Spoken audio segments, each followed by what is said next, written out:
Welcome once again to the Hermitage, the home of Andrew Jackson, our 7th president. My name is Mike Zimmerman. I'm the Director of Interpretation here for this site. Now, we are continuing our journey through the mansion. You were just in the entryway, saw the amazing parlors, and especially the entryway with its Telemachus wallpaper that would greet visitors as they came to visit the general. But what you're stepping into now is a very different space. First and foremost, you can tell you're in a different space as you see the wallpaper. The wallpaper is dramatically different than that entryway. The entryway had amazing scenic wallpaper of the Telemachus story, but this brick pattern, very plain, very simple, is a mark that you are now in the private area of the home. This is an area that the guests would never see, as only the family and the enslaved who served them would be traversing through that door. So the first space that I'd like to show you is here on your right. This here is the bedroom of General Andrew Jackson. Now, this is definitely my favorite room within the home. Inside this room, you see the very bed that the man slept and died in 1845. Now, what you're seeing is the bedroom of a man who's very much should be in his retirement, and you do see the marks of the man's retirement still today.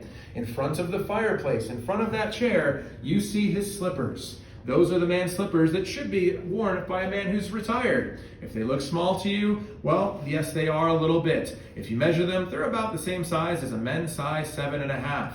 Well, that is pretty small for a man who stood about 6'2" and weighed only 140 pounds. Quite tall, quite thin, and also a little frail.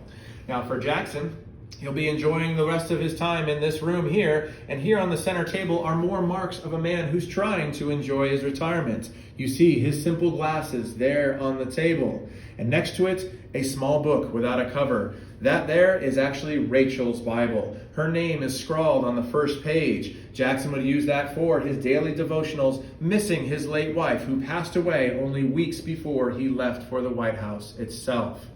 Now, of course, that being said, the most important artifact in all of this room is going to be the portrait that hangs above the fireplace. That portrait up there is a portrait of Rachel herself. Now, that portrait was done while Jackson was serving as our president in the White House, based off of the only other portrait of Rachel in existence that was done during their time in Florida. That portrait done by Ralph E.W. Earl, Jackson's good friend and portraiter and painter, well, it would be in a place of honor in the White House at Jackson's direction. He would say that that portrait needs to be in a place of honor, so it's the first thing he sees in the morning and the last thing he sees at night. Still the same here at home in his retirement. Now, across the hall from Jackson's beautiful bedroom is going to be the bedroom of his son, Andrew Jr. Jr. is sharing this room with his wife, Sarah.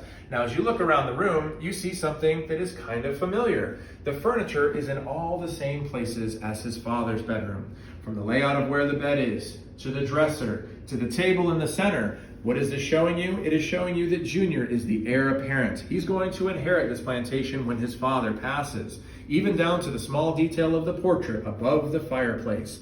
That is a portrait of Sarah.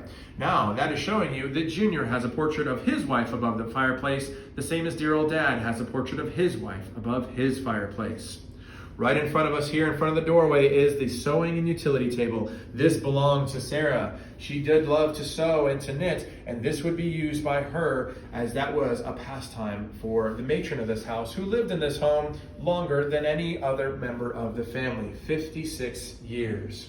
So these bedrooms are a private space. These are where the family members would reside and then also start to do their work, because each one of these bedrooms has a door that traverses from the bedroom to the office space of the gentleman who would use those spaces the most. For the general, of course, it's going to connect to his library.